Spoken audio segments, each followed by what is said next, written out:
दो, अपना बिस्तर बाकी तैयार, जिसके घर हम जा रहे हैं, अगर वो जमीन में सोने को मिले जाओ, बस मुझे गुरु का साथ चाहिए। गीता भगवान ने बोला काकूस के पास बैठने को मिलेगा गुरु के लिए, और वहां बैठे। तब उन्होंने नहीं सोचा दुनिया वाले कि क्या कहेंगे, इतने हीरो की व्यापारी की लड़की, और उनके गुरु कौन थे? लक्ष्मी भगवान, दादा भगवान की बेटी है वो। लेकिन दादा भगवान ने कुछ ज्ञान उनको नहीं दिया, बोले मेरी बेटी है। लक्ष्मी भगवान बहुत ही कठोर गुरु, बड़ा कठोर। और उसके बाद भी लक्ष्मी भगवान आखिरी श्वास तक उनकी परीक्षा देती है। वो कहते हैं अगर मुझे लैट्रिन के पास बैठ के भी गुरु का ज्ञान सुनना पड़े तो हम वहां बैठ के सुने, शुक्र है तो गुरु की जन्म जगह तो मिली। और हम सोचते हैं कि हमें सब कुछ अच्छा मिल जाए, दुनिया में सुख मिल जाए, मिल जाए। हमने ये देखा जब इन सुखों से नहीं, इन सुखों से चाहिए ही नहीं, क्योंकि मुझे तो मिलता है सच्चा सुख केवल भगवान तुम्हारे चरण, गुरु के चरण में मिल गया। गुरु के चरण स्वर्गीय नजारे, क्या है ये सब बताओ। जिनको जितना बड़ा घर बनाओ उतनी सफाई करो, तो नौकर महीने को सामान चुरा के ले जाए, तो आप सुख ले रहे हो दुख ले रहे हो। जो सुख देता है वही दुख देता है, दोनों से दूर रहो, दोनों से दूर। सुख दुख लेनी चाहिए हमें, तुम्हें गुरु के चाहे डांटे चाहे फटकारे चाहे जो करे, रहेगी तुम्हारा जितना आपको बच्चा। अब आप अपनी ममता से कि आपको बच्चा दिल से आपको गाली देता है, बड़ा वाला दिल से वो आपको प्यार नहीं करता है, क्योंकि ममता आगे ट्रेवल करती, आगे आगे ट्रेवल करती। वो अपने बच्चे को वास्तव लेना चाहता है।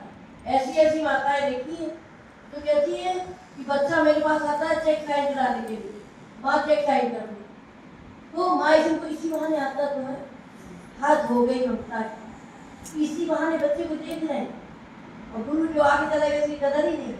गुरु को तुम दे भी कर सकते हैं, जिसका निर्माण धन गुरु को दे कर सकते हैं। निष्कामता हम लोग जानी नहीं, हम लोग महास्वार्थी हैं, इसीलिए हम लोग गुरु के दर्द को, गुरु की कदर को नहीं जानते। आप लोग, हम लोग स्वार्थी माता पिता हैं, हम तो बताते हैं माता पिता भी स्वार्थी। क्यों बच्चा गलत काम करता बेटा गलत कर देते हो, तो गलत काम कर दिया तो बेटी का मेरा बेटा नहीं। अगर बच्चा संसार में दुनिया में ना है, आपको बच्चे ना हो, देखो पर समाज धीरे धीरे कहेंगे भैया नाम के लिए आप बच्चे नहीं चाहते हो, आराम से धीरे। समाज में मुझे बांझ कहा जाएगा, मेरे आदमी को अगर अरे बच्चे नहीं है, समाज में इज्जत नहीं हुई, मुझे बच्चा चाहिए। तो आपको अपनी इज्जत के लिए बच्चा चाहिए, बच्चे के लिए बच्चा नहीं चाहिए। तो ठीक है बच्चे के लिए बच्चा चाहिए, लेकिन उसके बाद भी आपको अपनी इज्जत के लिए कोई मुझे बाहर रखा है, जब सोचे कि मेरे बच्चा, इसलिए बच्चा चाहिए आपको। बच्चा समाज में नाम कमाए, बच्चा मेरा नाम रोशन करे, इसलिए कौन अपने बच्चे को संतोष हो और भगवान को अर्पित कर देता है। जब बच्चा हो और कह दो प्रभु मैं तो नहीं चढ़ पाया इस रास्ते पे, और तुम अपने बच्चे को तुम अपने चरणों में ले लो, संस्कार बनाओ, इस भगवान की सेवा में तो कर पाता है बच्चा। और जरा देर तो बच्चे बड़े होगी भगवान शरण में आनंद करते, और पैसा कमाने और संभाले और रिश्तेदारी निभाने, सत्संग में कुछ मना नहीं, कुछ भी मना नहीं है, लेकिन सत्संग छोड़ के सब मना है। और दूसरी बात, जहाँ आपकी जरूरत नहीं वहाँ क्यों जाते? जब हम दुनिया में नहीं थे तभी हमारे घर में कितने फंक्शन हो गए, जब हम बिस्तर में अस्पताल एडमिट थे तो हमारे घर की शादियां हो गई, तब किसी ने नहीं कहा, पता चला इनको ले चलेंगे, इन्हीं सेवा करनी पड़ेगी, कौन उनको वो करेगा, कौन वो करेगा। जैसे हम स्वार्थी हो सकते स्वार्थ, लेकिन जो गुरु निस्वार्थ है, किसी ने कहा गुरु जी हम यहाँ गिर गए, हम घर जा रहे हैं, गुरु जी बोले घर जा क्या करोगी, यहीं रहो आराम करो। अरे गुरु जी घर में जाके आराम करेंगे, बोले यहाँ ही रहो, गुरु ने कहा तुम्हारी सेवा हो। गुरु ने अपने घर में निस्वार्थ भाव से रखा और प्रेमियों से सेवा करवा दी। भाई इतनी घर में सेवा होती तुम्हारी, अरे 4 बार पूछेंगे कि बेचारे बेड पे और फ्लैट बाथरूम हो रहा है तो घर वाले तो अपने समझ से करेंगे, एक बार सवेरे परेशान हुआ। गुरु की निस्वार्थता तो देखो, कीर्तन प्रभु का है दिया, मन प्रभु का है दिया, कीर्तन जिसको तो गुरु जी आपको अर्पण कर दिया, हमको क्या अर्पण करोगे? गुरु को लूला लगना थोड़ी ना है, वो हमसे ना खाना चाहिए ना पानी चाहिए, वो हमसे अच्छा बना के देते। हम लोग तो गुरु जी को देखो वो किचन में बनाने जाते थे पहले खाना अपने आप से, उसके बाद घी उतारते थे, तो सब लोग कहते गुरु जी बोले आज हम खाना, और उन्होंने कढ़ी बड़ी बना के इतनी स्वाददार कढ़ी बनाई उन्होंने, फिर बाहर की फैमिली आए, उन्होंने क्या कहा, फिर सबको खाना और आते गए आते गए आते गए। गुरु जी को तो सबके इधर जेंट्स लोग इधर होटल में खाएंगे, इधर अरे इनको यहीं खिला दे यहीं खिला दे, है ना, लिमिट से होता है ना। कोई 50 लोग 50 कवर आ गए 90 लोग, उसी 50 को करके 90 खिला दिया गया। फिर अब बच्चे जो बेचारे सेवाधारी बच्चे 8-10, उन्होंने ये नहीं कहा कि मेरे लिए नहीं बचा, बेचारे अचार चटनी लेके बैठ गए खाना खाने के लिए, दूसरा बनाने भी नहीं है उसके लिए। कोई बात नहीं, हमें बस गुरु के पास रहना, नमक रोटी मिले, कुछ अपने लिए विशेष कुछ करना ही नहीं, अपने लिए कुछ नहीं करना, बस लेके बैठ गए ऐसे थे। हेमा आंटी और दीदी लोग हम लोग थे। गुरु जी ने जाके देखा, जरा जरा सब्जी को पड़ा है, ऐसे ऐसे पड़ा। अब मेरे को गुरु जी देख चले गए और गए किचन में, जब किसी को बर्तन ले आओ, फटाफट टमाटर काटा, प्याज काटा, ये काटा वो काटा, और इतनी बढ़िया ग्रेवी तैयार, सब्जी तैयार करती डाल के। कहते अगर वो मेरे बच्चे हो तो मेरी इच्छा हो, तुमने अपने आप में बनाने का प्रयास नहीं किया, क्योंकि मुझे दिखता नहीं है, मुझे तुम्हारे लिए कुछ नहीं बनता है, लेकिन जब अपना प्रयास तो खुद ही कर लोगे तो ठीक है, हमने कर। उन्होंने देखा ये उसी में खाने बैठे 10 तरह का अचार ले आए और ऐसे कर लिया। खुद गए, उन्होंने इतनी बढ़िया सब्जी बना के दी। वो बोले हमारा लड़का तो गुरु के हाथ में सब्जी में खा ली, इतनी सुंदर बन गई। तो ये देखो, हमारे को देख रहा है ना, उनको मन में दर्द है कि मेरे बच्चों ने इतना सब्जी ली थे, और जिनको खिलाया वो गुरु के कौन थे, कौन थे गुरु की, कौन सा खून का रिश्ता है। अगर हमको 4 रोटी दोबारा घर में सेकने पड़ जाती है, हम कहते हैं यार देखो पता हमारे को सेकने वाला होता नहीं, ये नहीं सबको हमें खिला दी, हमें खिला दी। यहाँ गुरु हमारा सिखाता है सत्संग में कि अगर जिन्होंने पहले खाना खा लिया है, बाद में दूसरों को उनको हटा के उनको खिला देगा, ये गुरु सिखाता है। सत्संग कौन करता है, गुरु को करने की जरूरत, हमारे सेवा की जरूरत नहीं है, लेकिन हमको लगता है हमारे यहाँ से गुरु पानी ले ले, हम गुरु को अपने से बोल देंगे। हम लोग नौकरी करते थे स्कूल में और टेबल लगाते थे गुरु के लिए, उनको कहते थे क्यों सजाते, एक प्लेट का होती फोटो ले बोले तो, लेकिन मुझे लगता है इसी बहाने में ठीक है, हमको भगा दिया जाएगा। अब कोई सेवा हम देंगे तब तो टिकेंगे, हम लोग टेबल लगा देते हैं। तो पता चला जब संडे संडे तो करते था, मंडे को स्कूल में नहीं लगता था, भाई मेरी सेवा कौन कर रहा होगा। कभी भी इतने गाफिल ना हो जाओ कि तुम्हारी सेवा को दूसरा ले जाए, हमेशा समय से पहले मौजूद रहो। अगर धीरे धीरे तुम्हारी सेवा छिपती चली जाएगी तो व्यक्ति गायब होगा, और गुरु अपनी सेवा का हल्ला भी लेता है। आज जो इतना मान सम्मान प्यार आप लोग करते हो ना, ये उनकी बदौलत है। उस समय तो ये कुछ लगता ही नहीं था, उस समय तो भगवान को निभा रहे हैं, बस भगवान अपने दरवाजे बैठे, भगवान अपने चरणों में देखे, क्योंकि हम लोगों ने उनकी जिंदगी, नौकरी की जिंदगी भी देखी, संसार की रिश्तेदार की जिंदगी भी सब देखी। उसके बाद ऐसे लगा गुरु के चरणों से बढ़ के जन्नत नहीं है।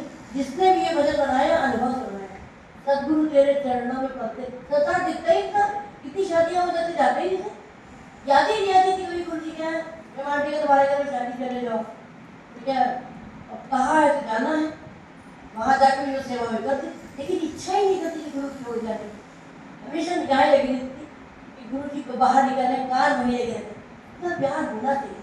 अभी तो गुरु से प्यार नहीं है, वाणी से थोड़ा सा प्यार है, सुना अच्छा, थोड़ा सुन के आए, चलो अच्छा है, अच्छा है, इतना भी अच्छा है, लेकिन एहसान पर रहना चाहिए। तब तो गुरु सेवा मान नहीं चाहिए। गुरु जी पानी मांगते थे तो पानी का बगल में रखे, नहीं गुरु जी हम देंगे, सबको होता था हम पानी दे। यहाँ आप अपने घर में बच्चे से पानी दो, फलाने पानी ला दो, फलाने पानी ला दो, कोई आपको एक गिलास पानी देने तैयार नहीं है, और गुरु के 4 लोग दौड़ के जा रहे हैं, हम लेके आए, हमारे गिलास पानी, हमारी बनाई खाना खाने, हमारा बनाए खाना। क्यों? क्योंकि उन्होंने स्वार्थ मिलता वो सक्षम है। याद रखो, जो सामर्थ्यवान होता है, जो अपना काम खुद कर सकता है निरीक्षा होके, उसका काम सारी दुनिया करते, वो अपने पास कुछ रखता भी नहीं, निर्भय, इससे वो तो कुछ नहीं।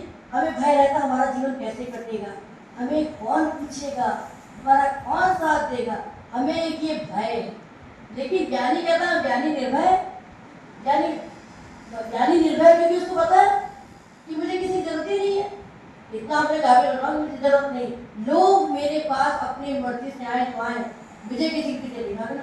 एक संत आ गए गीता भगवान के जमाने में, दादा गीता भगवान बैठे थे, वो किसी को ठगते थे, तब अच्छे नहीं, सच्चे संत नहीं थे, वो किसी की बहू बेटी को ठग रहे थे, तो गीता भगवान उनके घर में जाके बैठ गए। दादा भगवान ने बेटा इसको बचाओ, तो जाके बैठ गए, और वो लोग अब गुरु जब बैठ गया तो दूसरे संत के पास कैसे दूसरा संत दूसरे कमरे में बैठा हुआ है और वो सब गीता पाठ पर बैठे हैं। तो उस संत से उसने कहा कि आज कोई आया नहीं। बोले कि आज हमारे गुरु चल आएंगे नहीं बैठे। तो बोलो अच्छा, उससे कहो मेरे पास आए। किसी ने कहा वो सब आपको बुला रहे। बोले मैं क्यों जाऊँ, अगर उसको गरज है मेरे पास मैं नहीं जाता, क्योंकि गीता भगवान अपने सत्य होकर किसी में हाथ नहीं, और गीता भगवान ने अपने पास कुछ बुलाया नहीं था। गीता भगवान आके बैठे, घर के सारे प्राणी अपने आप आगे निकल गए और वो लुटा तो भागे भागे, क्योंकि उसकी निगाह उसकी गली जवान लड़की की दुर्गा बैठे पति पीटे को गीता भगवान ने तो बुलाया बैठ। हम ऐसा उनको समझ के अट्रैक्शन कर रहे थे कि हमें किसी से कुछ नहीं चाहिए, सच्चा भक्त भक्त भगवान ही नहीं चाहिए। पाछे लगा हरि फिरे कहे कभी कभी, यानी भक्त तो भगवान को भी नहीं बुलाता है। भगवान हमें तुम नहीं हमारा बैठे हैं, लेकिन भगवान कहता है भक्तन हाथ दिखाऊं, भक्तन हाथ दिखाऊं, भक्त जो कहा खिलाए वो खाऊं। भक्त हम कहते हैं जहाँ ना रख दोगे वहीं खुश रहेंगे, जहाँ ले चलोगे वहीं मैं रहूंगा। लेकिन भक्त क्या कहता है, नहीं प्रभु जहाँ तुम रहो, भगवान कहते जहाँ तुम रहोगे वहीं। एक सत्य जी के सच्ची सच्ची बात बताते हैं, झूठी बात करे बिल्कुल नहीं पसंद है। अध्यात्म झूठे झूठे दृष्टांत में एक संत जी थे और वो भगवान सेवा करते थे, उनके फिर बहुत अच्छी सेवा करते। उन्होंने पूरा भाषण सवाल रखा था, भगवान को भोग लगाते थे अपने आप। एक दिन उन्होंने देखा और आधा खाने पर रसोई ने भक्त लोग बना देते कि खाने में बाल, जब खाने में बाल निकला उनको इतना दुख हुआ, इतना दुख हुआ, मेरे सामने ये हाल, भगवान के प्रसाद में बाल, मेरे पीछे क्या हुआ। इतना दुख होने बोला मैं आपके सामने देख नहीं सकता। उन्होंने कोई नहीं, उन्होंने हम संन्यास नहीं जाता है, उन्होंने कहा छोड़ देगा, सब छोड़ संन्यास नहीं जा रहा है। और उन्होंने क्या कहा, सारे शिष्य पैर पे गिर के नहीं गुरु जा छोड़ के ना जाओ, आप ना जाओ। बोले हम नहीं मानेंगे कि तुम लोग सुधरोगे। फिर क्या हुआ, उन्होंने जब फिर पता चला जब भगवान से आज्ञा ले ली है, भगवान ने बोला एक बोला मेरे लिए संन्यास सेवा। देखो ये बात तो भगवान बात नहीं करते, हमारा अधिकार सिद्ध नहीं, हमको भक्ति के ऊपर इतना विश्वास कि जो सच्चे संत होते हैं उनको भगवान दर्शन भी देते हैं और उनसे बात। ये मेरा अपना विश्वास है, आप ये थोपने के ऊपर नहीं, आप लेकिन मेरा अपना विश्वास, इसलिए आपको सच्ची कहानी। तो उन्होंने भगवान बोले एक ये बोला मेरे लिए से बात हो, बोले आपके लिए क्यों करूँ।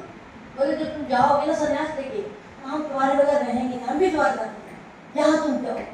अरे संत जी आप भगवान वहाँ हम क्या सेवा कर पाएंगे। बोले नहीं हमें तो तुम्हारे साथ रहना, जो खिलाओ जैसे रखो।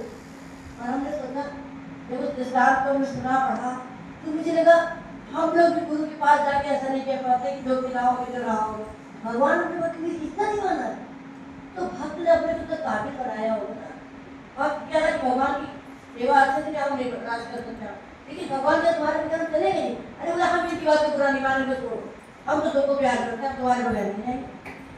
भगवान इतना अंतर निर्मल करे कि हमें किसी के प्रति कोई द्वेष नहीं। संत जी ने डांटा नहीं, फटकारा नहीं, कुछ नहीं किया। बोले आपको प्यार किया, जितना प्यार मुझे उतना इनको थोड़ी ना, अपना गैर रसोई भी हम बनाए भगवान, ये लोग बनाने भी नहीं देंगे, इससे बढ़िया चलो अपना। फिर कभी कबीरदास ने तो बोला है कबीरा मन निर्मल पाया जैसे गंगा नीर। कितनी बारी बात होती, गंगा देव की नीर को क्यों कहा, उसमें कीड़े नहीं पड़े।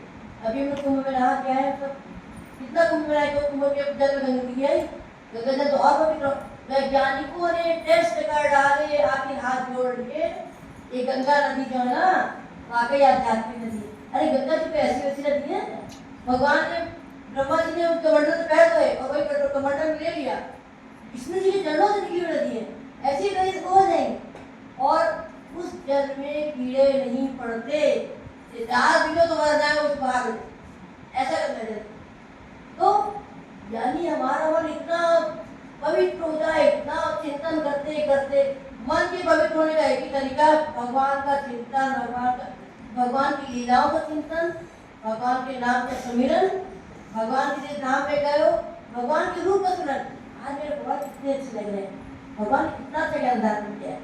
ये चार तरीके से भगवान के चिंतन करो, भगवान के नाम का सिमरन करो, भगवान के रूप का सिमरन करो, भगवान की लीलाओं का चिंतन करो और भगवान के नाम का चिंतन करो। इनका चिंतन करते करते आपका मन पवित्र हो जाएगा, क्योंकि संसार में फिर आके आपके कान में संसार की बातें करेगा, दुख सुख निंदा तुकली, पहले तो अगर आप में ताकत है उसको मना करो, नहीं मना कर पाते हो उसका दुख सुनना है, सुन के अंदर दिया ही नहीं, बाहर बाहर कर और कीड़े पड़े भी गंगे मार दे, पानी तब बदली रहेगी। किसी के लिए द्वेष नहीं रहेगा, किसी के लिए क्रोध नहीं रहेगा, कोई अपना नहीं किसी को कराएगा। तो जब मन निर्मल है तभी तो भगवान किसी पीछे भागेंगे, भैया इसके पीछे रहो, कोई अपना जो गुरु का तत्व चाहिए, मन हमारा पवित्र हो जाए तो। और धन धन उसको कहते हैं, उसकी सदके का हमको मिला हुआ है, आज उनके सदके का मैच कर रहे हैं। इतना बड़ा घर हमको जो मिला है हमने बनवाया, एक ईंट भी नहीं दे पाई, एक किताई भी नहीं खरीदी हमने, एक कुर्सी भी नहीं खरीदी, एक गिलास भी नहीं खरीदा, और पानी पी रहे कुर्सी बैठे थे। किसके सदके मिला है? हमने एक पैसा भी लगा है, तो गुरु को हम क्या दे पाएंगे? बल्कि मियाँ इतना खा के जाते हैं, इतना भी जाते, मेरे को इतना कर्ज चढ़ा है, सच बात बताइए, इतना कर्ज चढ़ा है कर्ज बन जाए ना, और हमारे सदके किसी को भगवान में प्यार हो जाए तो शायद कर्ज उतरे। हमारा आपका कर्ज तब उतरेगा जब हम किसी के अंदर भक्ति देना, किसी की दुकान खुलवा देने से कर्ज नहीं उतरेगा, उसको माया में और फंसा दिया, किसी की संतान फंसा ही दिया, किसी की बेटी शादी करा दी और कर्ज नहीं उतरेगा, किसी के दुखी दिल में भगवान के प्रति विश्वास दिला दिया, किसी के दिल में भगवान के प्रति प्यार करा दिया, गुरु के प्रति श्रद्धा बढ़ा दी। क्योंकि याद रखो, सरकारी काम कराओगे तो जो काम उसको कराओगे ना, बिना ज्ञान के उस काम से ही वो दुख पाएगा। कस्टमर बहुत आ रहे हैं तो दुखी है, खाना खाने का टाइम नहीं, कस्टमर नहीं आ रहे हैं तो दुखी है, खाना खाने फिर ऐसे कर, तो फिर क्या फायदा बताओ? लड़की की शादी नहीं हो रही, यही परेशानी, शादी हो ससुराल करे वो कह पड़े, फिर ऐसा क्या? श्रद्धा भक्ति जगा दी, गुरु प्रति प्यार जगा दिया, विश्वास जगा दिया, जहाँ है उसको, अगर ससुराल पे है, दुकान पे है, कहीं है, अरे भगवान मेरा भाग्य, कोई हाथ से छीन के ले जाएगा, लेकिन यहाँ तक कैसे ले जाएगा? जिस प्रभु ने जन्म दिया वही हमको पालेगा, हर मुश्किल से हमारा तो वही हमें निकालेगा। ये बात हमारे को महसूस हो, अरे ले गए तो लेकर ज्यादा, भगवान ने तो इतने सस्ते में सूट बांट दिए, बोले तुम्हारी दुकान चलती, बोले मेरी बहू बेटी आती है, एक पैसा न दे, प्रिविलेजन। और याद रखो, असला की चीजें दृष्टांत सुनाती हैं, हमारा कलीजा नहीं होता कर, ज्यादा मांगी उन्होंने आधी फाड़ दी, बोले आधी दे लो संत जी, दुनिया वाले आधी देते समझ में आता, संत जी ने पूरी फाड़ी भी फाड़ने जा रहे, बस कविता चले घर में बैठ गए, फिर घर में राशन पानी आ गया कुछ सारा। हमने चमत्कार देखते हैं अपने सामने, हम लोग कुछ लाके नहीं रखते, जितना आपको चाहे नाश्ता करो तो दुगना आता है, हम सबको हाथ जोड़ते हैं, मुझे 1 रुपया नहीं चाहिए, क्योंकि सत्संग में खिलाने पिलाने का प्रावधान नहीं है। हम यही वहाँ से देख, जितने साल मैंने सत्संग देखा उसमें खिलाने पिलाने का प्रावधान हमने नहीं देखा, ईमानदारी की बात बता रहे, बहुत साल से हमने नहीं देखा, लेकिन ओकेजन भी खिलाए गए, लेकिन ये जरा तो इतना फर्क क्या होता है, हमें तो नहीं चाहिए, हमारे लिए संभालना मुश्किल हो जाता है, कभी रस में चीटी पड़ गई, कभी ये हो तो कौन साफ करता है? राम राम करें, चीटी साफ कर बताओ, और चीटी वाला अगर रस की बात अलग तो क्या होगा? उसके तो दोष, हमारा भी कितना दोष, तो भगवान के यही सब काम करे, मतलब किसी हमारे लिए हेडेक हो जाता है हम सबके लिए ये सब काम करना। लेकिन प्रकृति के सिद्धांत, जो दोगे वो पाओ, गाली दोगे गाली पाओ। याद रखो, कभी भी किसी को मानसिक तनाव मत देना। एक बात हम आपको बताए, कर्मों के सिद्धांत बहुत गहन है, बहुत गहन, फिर भी कुछ सिद्धांत है जो पकड़ में आते, कुछ सिद्धांत है जो पकड़ में आते। अगर किसी का बच्चा मंदबुद्धि है तो अगर वो सजा पा रहा मंदबुद्धि होने की,